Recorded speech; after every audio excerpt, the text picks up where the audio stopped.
1 cup equals 8 ounces. All right, and as you can see, I'm going to pretty much trust this measuring cup that I'm a little over 1 cup. All right, and then when the beeswax melts, it's going to rise even higher. So I'm at 1 cup of olive oil, all right, per 1 ounce of beeswax. Then what I'm going to do, as you can see, this water is boiling. Okay, I'm going to take this glass measuring cup and place it within this boiling pot. All right, and I'm doing this to melt the beeswax. Okay, I'm doing this to melt the beeswax, man. So it's gonna take a few minutes, you know. I'm gonna turn the temperature up for time's sake. You know, hopefully the water doesn't come out. You know what I mean? Never fill your pot all the way. I'm gonna get a stirring utensil. I'm just gonna use a home utensil, a knife. But you know, and I'm gonna stir it. You know, just waiting on the beeswax to melt, okay? And like I said, bonds is part of our heritage, and our goal in this truth, especially as herbalists through the spirit, if we may say we're physicians or up-and-coming physicians, all right, is to embrace our heritage on every side, man. Okay. All right? So it's one thing to know you're a Hebrew Israelite, but it's another thing to embrace your heritage to the best of your ability as a Hebrew Israelite, man. Okay? So I'm just like stirring the beeswax petals, all right? The little beeswax droplets, whatever you want to call it, until they melt. I recommend, you know, you can get beeswax in any form. You can get beeswax in a solid form, but I like these little small ones because they're easier to melt. If you get beeswax in a solid brick form, it's going to be harder to melt in the olive oil. It's just going to take longer, you know? But the advantage is if you get beeswax locally, that's even better. All right? Yeah, another thing looking up for the tea tree oil bombs, eczema, you know. Yeah. Yeah, a lot of brothers, you know, with small babies, they can use that for their baby. You know, they have like different type of rashes. You know, like the brother mentioned earlier, burns. We have, you know, insect bites. You know, different scrapes and cuts, and also for dry and chapped skin. Real good for that as well. You know, we're gonna keep it basic with the olive oil, but you can actually make a balm out of coconut oil. You can use a coconut oil olive oil ratio, okay? And you can make your own lotion, all right? But we're just going to keep it simple so you can have a foundation. See, once you learn how to make the actual salve, you can use whatever oil you want. And maybe the next time we can show you how to make a herbal salve with herbs as opposed to essential oils, all right? So like I said, it just takes, you know, some minutes to get the beeswax to a melting point.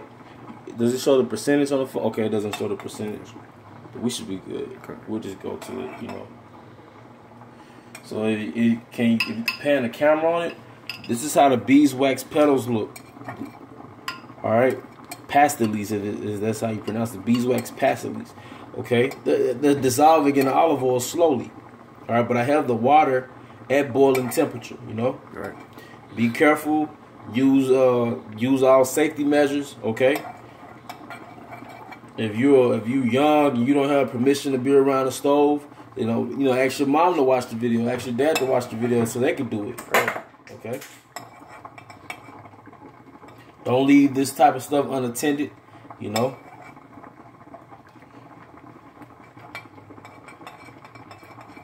So what we're doing is we're actually making the base for the salve. Like I said, beeswax olive oil.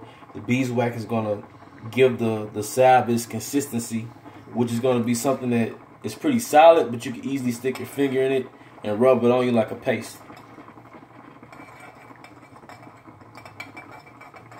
If you add too much beeswax, it's gonna be too hard to actually use it.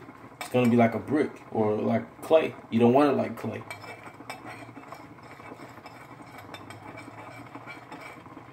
That's in the spirit. That's why the scriptures speak on perfect measures, man. Right. Exact weights and measures, because art is created through measurement. Creation is created through proportions. That's how you replicate something. You use the exact measurements. Like the scripture says, a little leaven leaveneth the whole lump. Got you right here, bro. This is Sirach 42:4. Of exactness of balance and weights. Matter of fact, we started. This is Sirach 42. We started verse 3. And it says, well, verse 4. It says, of exactness of balance and weights are of getting much or little, and of merchants indifferent selling. You know, we're pretty much the point is verse 4. You know, of exactness of balance and weights. Yeah, see, it's all about exact. You know, because I could make 1,000 replica of these using the same measurement. Their ratio, one cup olive oil, 1 ounce beeswax. Are you going to get the same predictable outcome? If you don't use the exact measurements, one is going to be too hard, one might be too soft. You don't want to do it that way. That's not our culture. All right, the ways of the Levites, the ways we built the temple, the Most High was very precise and exact of his measurements. How he was talking to Noah and how he wanted the ark built, he was dealing with exact measurements. Now if you pan the camera, look, the beeswax is wet. The beeswax is pretty much melted. I'm going to turn my stove off. All right. I want to turn my stove off. And as you can see, it looks as though there's no beeswax in there, right? It looks like it's just olive oil. But actually, that's the beeswax petals or pastils, okay? But then dissolved in the olive oil. Okay. Now what I'm going to do, I'm just going to pour this base into a glass mason jar. Guess what? The mason jar is about 8 ounces. See, one thing I noticed about this cup measurement is a little off because it says 8 ounces, but I think it'll be a little more than that because this is an 8 ounce glass, but it's okay. All right. So now that I have the beeswax with the olive oil, I'm going to pour about 20 drops of this tea tree essential oil. All right. I'm going to put about 20 drops. So that's about 20 drops right there. And now I'm just going to let it solidify. And you can just bring out the information why it solidifies. Okay.